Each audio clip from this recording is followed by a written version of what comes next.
ইসলামী ছাত্র শিবির বাংলাদেশে আল্লাহর এক বিরাট নিয়ামত। আপনি নিরপেক্ষভাবে চিন্তা করে যদি একটু সময় দেন তাহলে আপনার বিবেক সায় দিবে। যারা ইসলামী ছাত্র শিবিরের বিরুদ্ধে এত অপবাদ রটায়, ওরা কিন্তু নিজের মেয়েকে যখন বিয়ের জন্য পাত্র তালাশ করে তখন ছাত্র শিবিরের ছেলেকে তালাশ করে। ফালতাকাতাহু আলু ফিরআউনা লিয়াকুনা লাহুম আদুওয়ান ওয়া হাযানা। আল্লাহু আকবার। হযরত মুসা আলাইহিস সালাতু ওয়াস সালাম এখন কোথায়?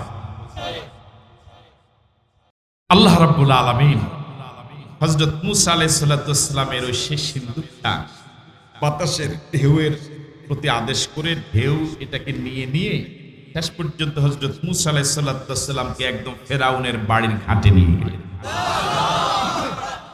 আর জোরে করুন আল্লাহু আকবার।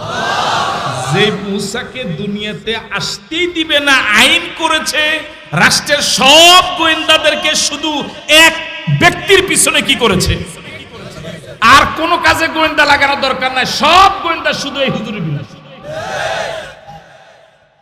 হ্যাঁ, সব গোয়েন্দা, সব প্রচেষ্টা, সব কর্মসূচি শুধু এক দলের বিরুদ্ধে। আছেন আপনারা? কয় দলের বিরুদ্ধে? আমার ভাইরা, যে ফেরাউন রাষ্ট্রীয় আইন করেছে মুসাকে দুনিয়াতে আসতে দিবে না, আল্লাহ রাব্বুল আলামিন সে মুসা আলাইহিস সালাতু ওয়াস সালামকে ওই ফেরাউনের একদম ঘরে নিয়ে ছেড়ে দিল।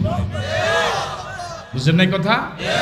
আমার ভাইরা, আপনারা নিশ্চয়ই আমার সাথে একমত হবেন যারা এই দেশের ইসলামী আন্দোলনের ছাত্র আন্দোলনের ছেলেদেরকে বিভিন্ন ভাবে খারাপ নামে ডাকে। রক কাটা কাটে না, এরকম বলে। ইসলামী ছাত্র শিবির বাংলাদেশে আল্লাহর এক বিরাট নিয়ামত।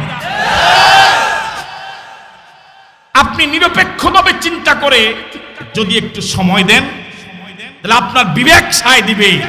যারা ইসলামী ছাত্র শিবিরের বিরুদ্ধে এত অপবাদ রটায়, ওরা কিন্তু নিজের মেয়েকে যখন বিয়ের জন্য পাত্র তালাশ করে তখন ছাত্র শিবিরের ছেলেকে তালাশ করে।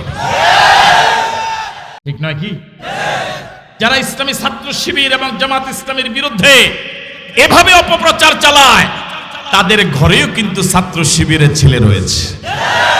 মুসাকে দুনিয়া থেকে আসতে দিবে না, মেরে ফেলবে আইন করেছে হযরত মুসা আলাইহিস সালাতু ওয়াস সালাম এখন ফেরাউনের ঘরে।